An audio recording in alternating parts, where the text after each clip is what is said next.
Salut à toi. Aujourd'hui, on va s'intéresser aux habitudes et à comment changer ses habitudes pour favoriser sa progression dans le sport. Tu te reconnais peut-être dans ces images où plutôt que d'aller faire du sport, t'es inactif, tu regardes ton téléphone, tu regardes la télé ou tu joues aux jeux vidéo. Mais pour progresser, il y a une chose essentielle que tu dois comprendre. Toutes tes habitudes ont un impact direct sur tes capacités physiques et mentales. Mais tout d'abord, c'est quoi une habitude? Une habitude, c'est une action automatique qui se déclenche quand tu fais face à une situation précise. Par exemple, il y a l'habitude bénigne d'aller se laver les mains après être allé aux toilettes ou l'habitude plutôt néfaste de regarder son téléphone après s'être réveillé. L'habitude se forme donc par la répétition d'une action dans un contexte précis. Beaucoup de gens croient qu'une habitude se forme seulement après 21 jours, eh bien c'est un mythe. En réalité, les habitudes se forment environ après 66 jours de pratique. Si tu veux en savoir plus sur les habitudes, tu peux checker cette étude que j'ai mise dans la description. Tout d'abord, quelle est mon expérience? J'ai commencé la musculation à 12 ans, ça peut paraître assez tôt, mais en fait j'avais déjà envie de changer mon physique et de progresser dans mon sport à travers la préparation physique. Ce que j'avais fait, c'est que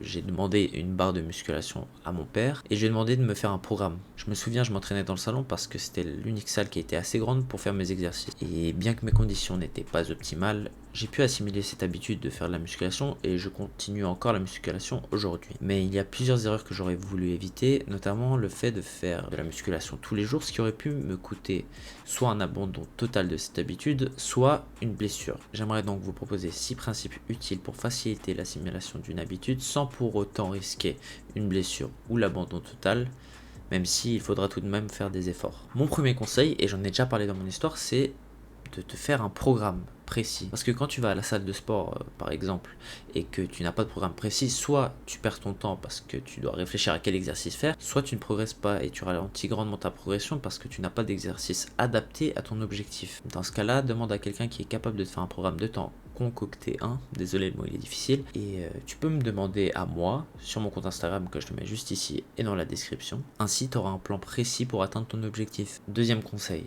y aller progressivement. Je sais qu'au début, par l'excès de motivation, on aimerait faire beaucoup. Par exemple, dans le cas de la course, aller courir plus vite ou plus longtemps que ce que l'on peut vraiment. Mais ces deux variables qui sont le temps et la vitesse doivent être modulées de manière soignée au début. Parce que si tu vas trop vite, si tu cours trop longtemps, tu risques de te dégoûter. Donc au début, va doucement et cours pas trop longtemps et augmente petit à petit le temps de manière progressive.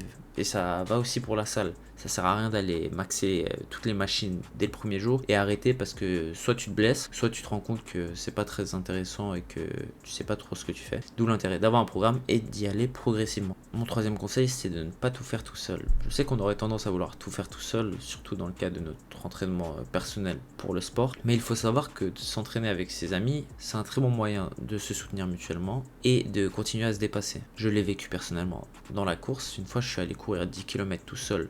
J'avais un rythme moyen, mais ça allait.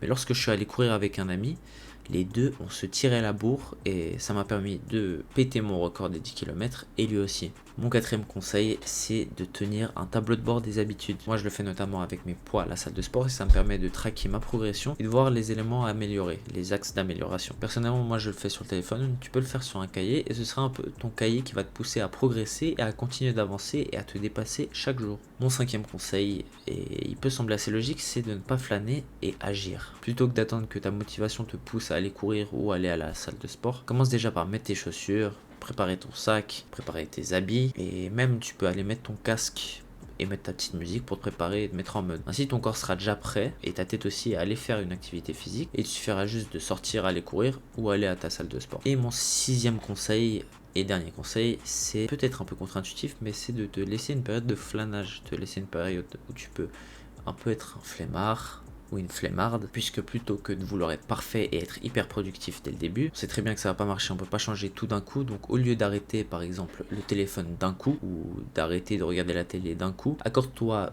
45 minutes par jour dans un timing précis, par exemple à 16h, de 16h à 16h45, où tu as le droit de regarder la télé, mais dès que c'est fini, plus de télé de la journée. Petit à petit, au fur et à mesure, tu pourras réduire ce temps, et au fur et à mesure, tu pourras remplacer ça par une autre activité qui est plus constructive et plus intéressante pour toi, comme lire, dessiner ou plein d'autres activités. Et voilà, tu as déjà toutes les clés en main pour changer tes habitudes et passer à l'action. J'espère que cette vidéo t'aura aidé à y voir plus clair. Dis-moi ce que t'en penses en commentaire. Si tu veux approfondir tout ce qui touche à la préparation physique ou à la préparation mentale, n'hésite pas à me contacter sur mon compte Instagram, CP Sport Development, que j'ai mis ici et dans la description.